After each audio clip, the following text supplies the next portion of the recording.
जब से क्राफ्ट शुरू करा है तब से कोई चीज़ कबाड़ में जाने ही नहीं देती। उसी में से एक है ये कफ सिरप की बॉटल, जिसको देखकर मेरे हस्बैंड बार-बार यही कहते हैं कि इसका क्या बन पाएगा?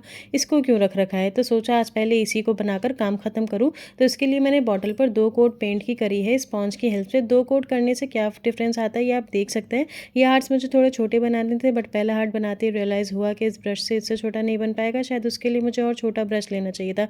फिर इसके बाद इसके नेक एरिया पर जूट रोप से लपेट दिया। आई होप आप लोगों को ये पसंद आए। Okay bye.